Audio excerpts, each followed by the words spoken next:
Baik, Assalamualaikum warahmatullahi wabarakatuh. Perkenalkan, nama saya Irza Maulita. Saya dari kelompok 9. Di sini materi kami terkait dengan memahami kebinekaan. Sebelumnya, kita harus tahu terlebih dahulu nih, apa sih kebinekaan itu? Nah, yang pertama, saya akan menjelaskan terkait dengan pengertian dari kebinekaan itu sendiri itu apa gitu.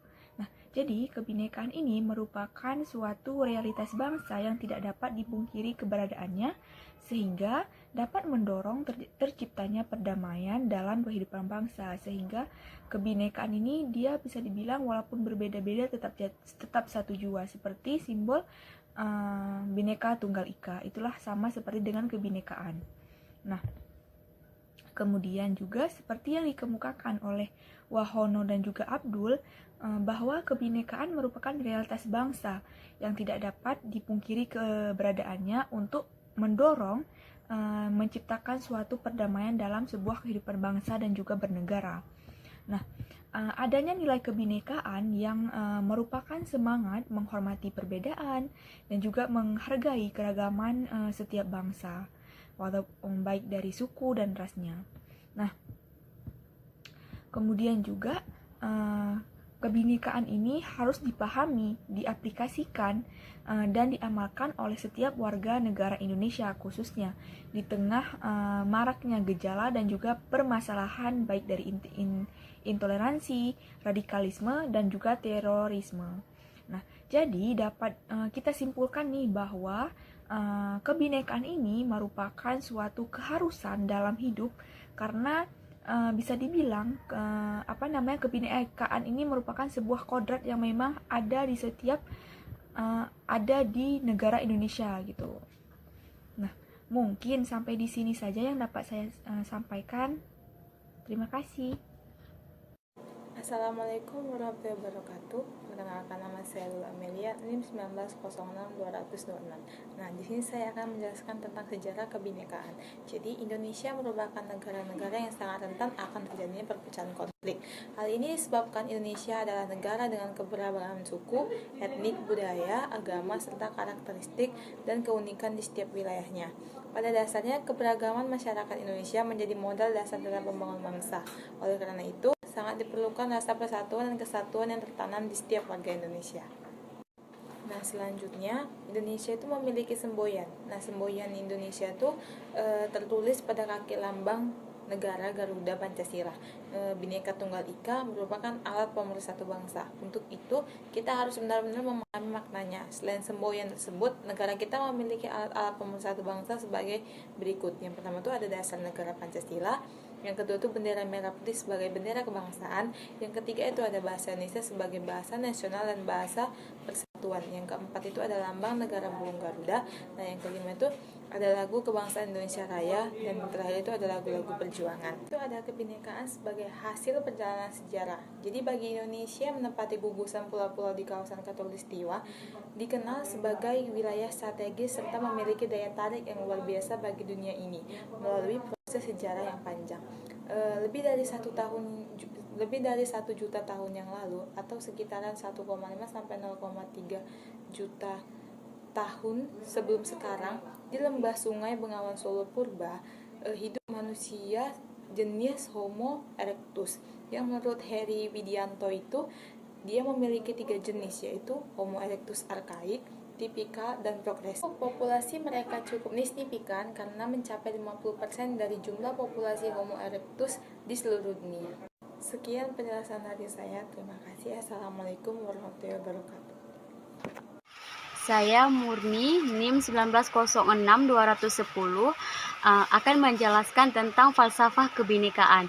Filosofi Pancasila dapat dipahami sebagai pandangan atau falsafah yang telah mendasari berdirinya Negara Kesatuan Republik Indonesia. Pancasila sebagai dasar negara juga sering disebut sebagai istilah filsafah negara dan ideologi negara. Dalam pengertian ini, Pancasila dipergunakan sebagai dasar untuk menyelenggarakan pemerintahan. Hal ini juga sesuai pembukaan Undang-Undang Dasar 1945 berbunyi, maka disusunlah kemerdekaan kebangsaan dalam satu Undang-Undang Dasar Negara Indonesia yang terbentuk dalam suatu susunan negara Republik Indonesia yang berkedaulatan rakyat yang berdasarkan kepada ketuhanan Yang Maha Esa. Filosofi Pancasila sebagai falsafah negara tertuang pada bingkai kebinekaan Indonesia. Filosofi Bhinneka Tunggal Ika mencerminkan bahwa di dalam diri manusia bersemayam potensi luar biasa yang bisa dikembangkan dengan baik dan benar akan menghasilkan proyeksi masa depan bangsa yang tidak terbatas. Filosofi Pancasila merupakan wujud pengukuran kebinekaan manusia baik vertikal maupun horizontal yang mengembangkan misi tunggalnya umat Tuhan di bumi. Kebinekaan vertikal ditandai dengan perbedaannya kecerdasan, kekuatan fisik, kemampuan finansial, kepangkatan, dan sebagainya. Terus kebinekaan horizontal ditandai dengan perbedaan suku bangsa, ras, bahasa, budaya, agama, dan sebagainya. Walaupun beragam, tetapi dengan kesamaan misi yang diemban di bumi menjadi kewajiban membangun kebersamaan dan interaksi dilandasi dengan saling membutuhkan. Assalamualaikum warahmatullahi wabarakatuh. Di sini saya akan sedikit membahas tentang konsep kebinekaan ya. Jadi konsep Bhinneka Tunggal Ika itu yang telah menjadi jati diri bangsa Indonesia itu berisi tentang pluralistik dan juga multikulturalisme. Maksud dari pluralistik atau pluralisme ini adalah di mana di mana kita ya dengan budaya yang berbeda itu harus menghargai budaya-budaya orang lain tanpa mempermasalahkannya ya.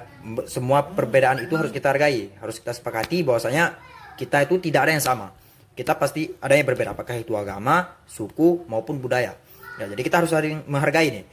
Nah, inilah yang dimaksud dengan pluralisme. Sedangkan multikulturalistik adalah adanya perbedaan-perbedaan antar budaya yang satu dengan budaya yang lain.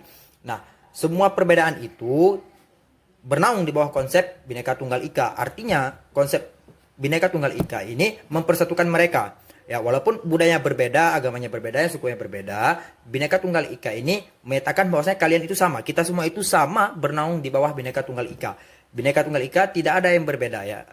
Walaupun berbeda-beda kita tetap satu jua.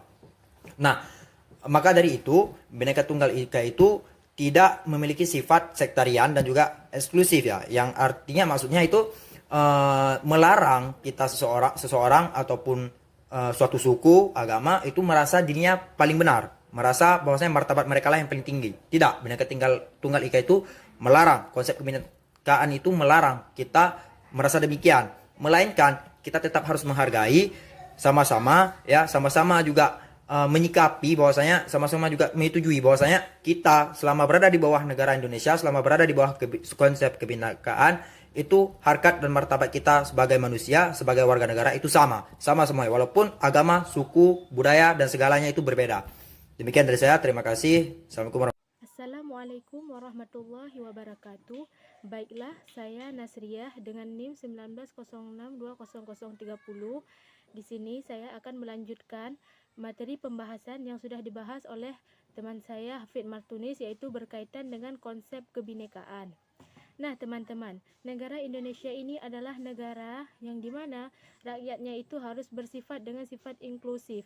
Sifat inklusif ini ialah dimana golongan mayoritas tidak boleh memaksakan kehendak mereka terhadap golongan minoritas. Misalnya, golongan mayoritas kita beragama Muslim. Nah, jadi di sini orang Muslim tidak boleh memaksakan kehendak terhadap orang yang beragama lain yang lebih minoritas daripada agama kita yang mayoritas Muslim. Nah, jadi perlu teman-teman ketahui bahwa konsep Bhinneka Tunggal Ika ini tidak bersifat formalitas, di mana yang bersifat formalitas itu ialah bersifat semu dan tidak bergerak. Nah, jadi mengapa demikian? Karena Bhinneka Tunggal Ika ini sudah menjadi dasar negara di mana negara kita, negara Indonesia sudah mengalami berbagai hal, baik itu berupa krisis maupun degradasi. Dari sebelum kemerdekaan sehingga sampai kemerdekaannya, banyak tantangan dan rintangan yang dialami oleh masyarakat Indonesia. Nah, jadi Pancasila ini tidak bersifat formalitas dan tidak bersifat semu. Justru Pancasila ini memang bergerak dari masa ke masa untuk mempertahankan ideologi dari negara Indonesia itu sendiri. Teman-teman, perlu teman-teman ketahui bahwa banyak sekarang di negara kita, negara Indonesia ini muncul beberapa kelompok, di mana kelompok tersebut mengaku bahwa dirinya itu benar daripada kelompok yang lain, sehingga mereka memaksakan kehendak mereka terhadap kelompok lainnya. Nah, sebenarnya perilaku yang mereka lakukan itu sudah bersalahan dengan Pancasila, di mana Pancasila itu tidak boleh memaksakan kehendak. Nah, jadi misalnya sekarang kita lihat ada orang-orang yang melakukan penindasan, baik itu di lingkungan sekolah dan di lingkungan lainnya. Nah, secara tidak langsung mereka itu sudah melanggar hak-hak atau sudah melanggar ketentuan dari Pancasila yang menjadi dasar ideologi negara kita. Selain itu, mereka juga melanggar hak-hak toleransi. Nah, jadi pemaksaan kehendak ini berakibat sangat buruk terhadap toleransi kita sesama masyarakat Indonesia atau sesama orang yang berkedudukan di negara Republik Indonesia ini, di mana di sini negara Republik Indonesia menjunjung tinggi rasa toleransi. Nah, jadi apabila ada kelompok yang merasa dirinya benar dan meyakini dirinya benar serta memaksakan kehendak mereka, nah itu sudah bersalahan dengan konsep kebinekaan yang sudah lama diyakini oleh negara kita, yaitu negara Indonesia. Jadi perlu teman-teman ketahui bahwa Indonesia ini merupakan negara yang besar.